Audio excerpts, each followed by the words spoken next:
What's going on, YouTube? It's your boy B Mac here. So, as I promised, surviving without social media. So, earlier this year, I made the conscious decision to deactivate all my social media. So, I deactivated my Facebook, WhatsApp, Snapchat, Instagram, and all of that, right? And primarily, I did it because one, I needed some self introspection time, and two, I did it because I found myself every morning when I got up, the first thing I did was checking to see if somebody liked my notifications or seeing if somebody, reacted to the last thing I said or seeing what's going on in my news feed. And I realized that it was almost like an addiction. Like anytime I had free time with my phone in my hand and I wasn't actively talking to somebody or texting somebody, all of a sudden it became a thing of, ooh, let me check my Facebook real quick. Ooh, let me just do this real quick. And it's like, but for what? So I shut it all down around first or second week of January just to see if I could. And the only reason I reactivated it was because, again, I'm a huge geek. So I still play Pokemon and I run a Pokemon webpage and web group on Facebook. But can't run a webpage and web group on Facebook if you're not actively on Facebook. So I went ahead and reactivated it. And the thing is, it doesn't even seem like it was like I missed anything. It's actually not even that impressive if I'm being real. Like, everybody's still talking about the same things. Everybody, go Braves, they won the World Series and all of that. But it's almost like a bandwagon. And people put on these facades of who they want you to believe they are, as opposed to what they're actually about or whatever, at least in my opinion. And so I just kind of want to be away from the fake people. I got over 300 something friends on Facebook. And out of those friends, people that I actually know and went to school with is mostly all of them, former law enforcement co-workers, former folks I went to school with, former folks I was served in the military with. Just you collect Facebook friends as you go. But then I realized, when do I actually interact with these people? They don't call me and check up on me. I don't call them and check up on them. And the thing about it is, it's almost fake. So it's because Facebook tells me it's their birthday, I'll wish them a happy birthday, as opposed to if I was a real friend, I would have known it, right?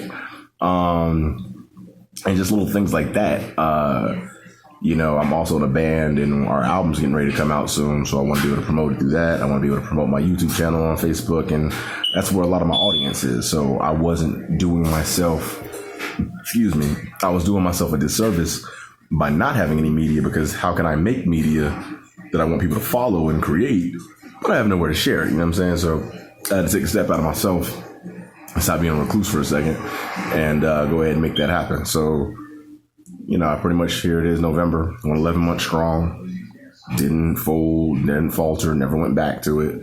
And honestly, I'm proud of myself for doing it, because I used to be very all over Facebook. I'm from the generation of people who were first on Facebook. You had to have a college email to log into Facebook, you know what I'm saying? So that was back in I want to say 2006, 2007. So the fact that I had it so many years and then just now took a real break from it, an actual extended break, to see that the world still goes on, everybody may not know what's going on. And I did have a few friends reach out to me hey man, that was how I kept up with you. What's going on? Shout out to my boy Ricky Mon 25. Check out his YouTube channel.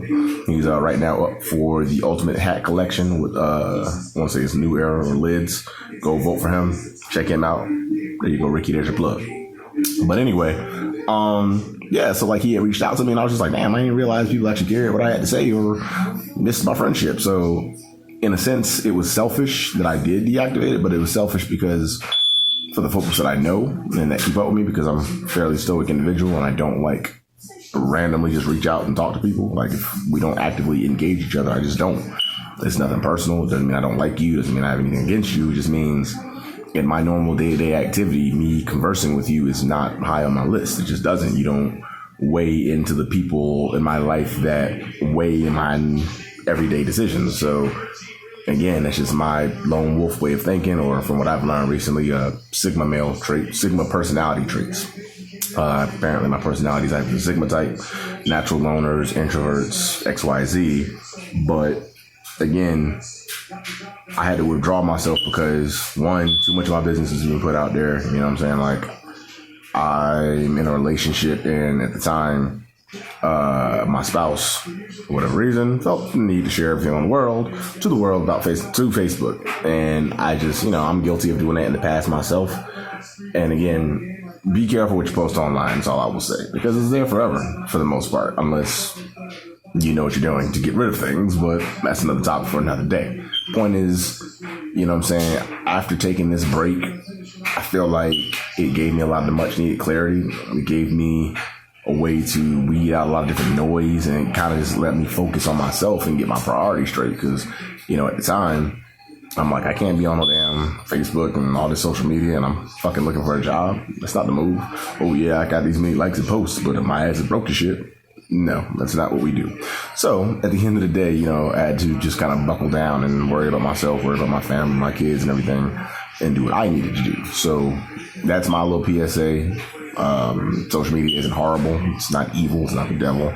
It is a corporation and they do make money off of it. But at the end of the day, I see its purposes. I see the pluses in having it. And so with that being what it is, I'm not going to knock it. I'm just going to say, be mindful of your time. If you're constantly always at your phone, or always at your phone in your face, and you're always scrolling and doing this, and you're always doing this, it's distracting. And you're missing what's going on in front of you or in reality because you're too busy caught up in what's going on in a fake digital world. But again, that's just my opinion.